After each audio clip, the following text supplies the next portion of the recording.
Hello, my name is Laura, the co-founder of My Bespoke Room, and I'm at sofa.com today with the lovely Sara from Bloom & Wild. Hello. Hi, I'm very well. How are you today? Excellent.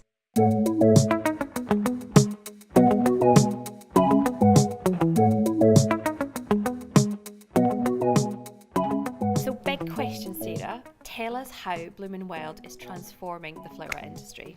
So we started about 4.5 years ago, and there was just no brand out there that people loved around flowers. There just wasn't anybody in the space that you could order from your phone on the go and be really confident in what the recipient's going to get. So tell me how it works. How do the flowers get through the letterbox? So we have a network of farms, and we ask our farmers to cut flowers sooner than they otherwise would. So they are closed. We net them with little hair nets, our customers call them. Lovely.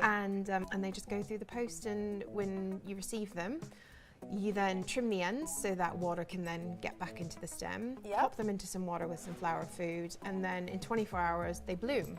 If you're looking to buy fresh flowers for their fragrance, what are the best ones to go for? What most people are actually buying nowadays is tuberose.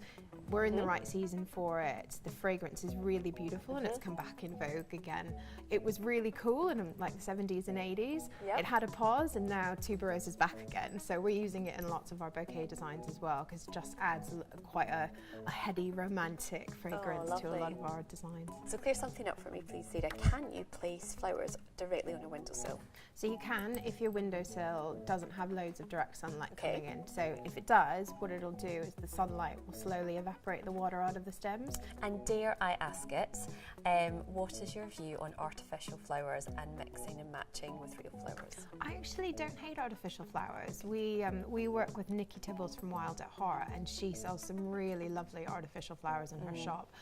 What they tend to do is mimic branches and things that you would much more find in a forest or something that looks really wild. So it's not trying to mimic the actual petals of a daisy or a peony or a rose, which those fake flowers tend to look a bit naff. So many of our customers at My Bespoke Room really love massive dining tables, and we love to recommend huge flower displays in the middle. What's your view on that? So I totally agree with you. I think there's a few different ways that you can do it. If you're using flowers at a massive dinner party and you're seating loads of people around the table, which is quite possibly the best thing in the world, is use quite low vases or low posy bottles so that people can sort of see each other across the table. But if it's just you in the house and you're not having people around, then a really lovely tall vase with a mix of flowers and branches and things that you can just pluck out of the garden is really, really lovely. Do you have any top tips on prolonging the life of your flowers? Change your water every day if you want to keep your flowers for quite a long time. What most people do is they add the flower food in, they trim their stems, they pop them in water, and then they leave them for a week. And that's fine, they'll last about a week, but if you want to extend their life to 2, sometimes 3 weeks, change the water every day, give them a trim again so that the water comes back up into the stem. And again, keep them in a cool space, out of direct sunlight, and that's the best advice.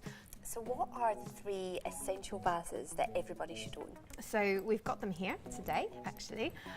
So these 2 I've brought with me. We've got them from Oliver Bonas. They always have great vase designs. So if you're picking something up from the high street, that's my recommendation.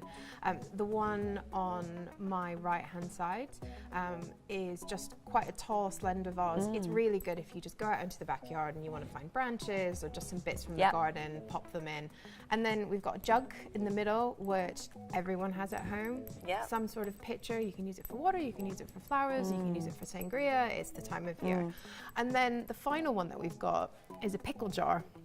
So we sell this with our hand-tied bouquets on our website, and again, it's just got a really nice shape because it nips in here just at the waist of the bouquet, and it gives flowers a really beautiful structure. So if you've got a giant pickle jar at home, then you're set for life.